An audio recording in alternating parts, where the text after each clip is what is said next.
नेपाल में बाढ़ का खौफनाक कहर, मौत, तबाही और लापता लोगों के आंकड़ों ने बढ़ाई चिंता। हर तरफ मचा हाहाकार।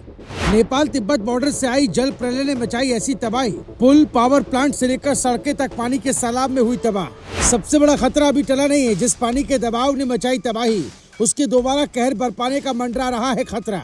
सुबह का वक्त लोग अपने रोजमर्रा के काम में जुटे और अचानक पहाड़ों के ऊपर से मौत का ऐसा सैलाब उतर आया जो रास्ते में आने वाली हर चीज को अपने साथ बहा ले गया। नेपाल में बुधवार सुबह कुछ ऐसा ही हुआ। नदी ने ऐसा रौद्र रूप दिखाया कि पुल बह गए, सड़कें गायब हो गई, पावर प्लांट तबाह हो गया और देखते देखते सैकड़ों जिंदगियां संकट में फंस गईं। सबसे डराने वाली बात यह है कि खतरा अभी टला नहीं है, क्योंकि तबाही के पीछे जिस पानी के दबाव की बातें सामने आ रही हैं, वो फिर से कहर बरपा सकता है।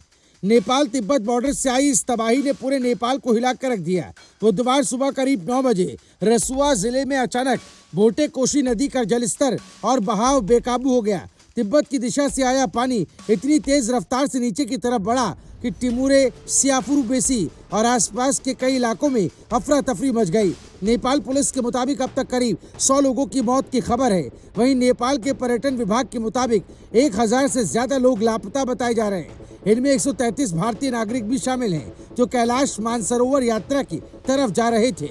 यानी ये सिर्फ नेपाल की त्रासदी नहीं है, इस आपदा का असर भारत से जुड़े लोगों और इलाकों तक भी पहुंच सकता है।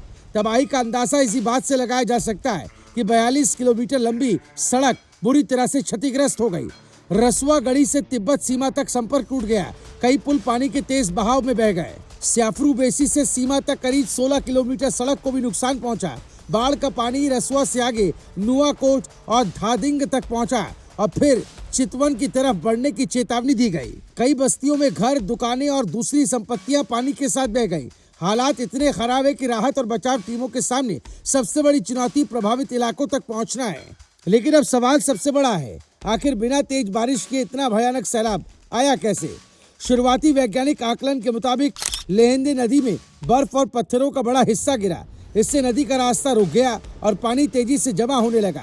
फिर अचानक ये प्राकृतिक रुकावट टूटी और जमा हुआ पानी पूरी ताकत से नीचे की ओर दौड़ पड़ा। देखते देखते नदी ने फ्लैश फ्लड का रूप ले लिया।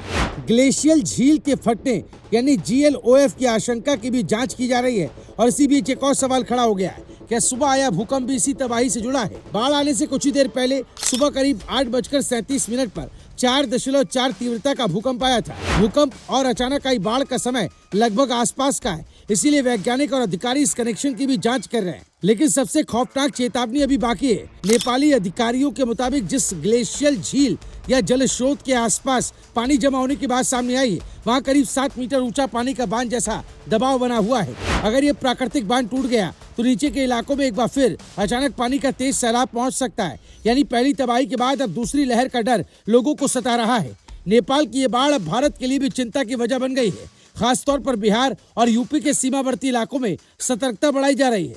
नेपाल से आने वाला पानी त्रिशूली नदी के रास्ते गंडक नदी तक पहुंच सकता है। इसके बाद बिहार के निचले इलाकों में पानी बढ़ने की आशंका है। पश्चिमी चंपारण, पूर्वी चंपारण, गोपालगंज, सारण, मुजफ्फरपुर और वैशाली पर खास नजर रखी जा रही है। सीतामढ़ी और शिवहर को लेकर भी सतर्कता बरती जा रही है। यूपी में महाराजगंज और कुशीनगर जैसे इलाकों में भी अलर्ट को लेकर निगरानी बढ़ाई गई है। यानी नेपाल की पहाड़ियों में उठी पानी की ये लहर भारत के मैदानी इलाकों तक असर डाल सकती है। इस भीषण आपदा के बीच राहत की कोशिशें भी तेज कर दी गई है। भारत ने नेपाल के लिए मदद का हाथ बढ़ाते हुए 10 टन मानवीय सहायता और जरूरी दवाएं भेजी है। भारत ने साफ कहा है कि इस मुश्किल वक्त में वो नेपाल और यहाँ के लोगों के साथ खड़ा है। वहीं विश्व बैंक की तरफ से भी नेपाल को राहत और पुनर्निर्माण के लिए 2500 करोड़ नेपाली रुपए तक की आपात सहायता जुटाने की पेशकश की गई है। चीन ने भी राहत कार्यों में सहायता की पेशकश की है। फिलहाल नेपाल के पहाड़ों से लेकर भारत के मैदानी इलाकों तक निगाहें नदियों के जलस्तर पर टिकी है। एक तरफ सैकड़ों मौतों का मातम, हजारों लोगों के लापता होने की चिंता,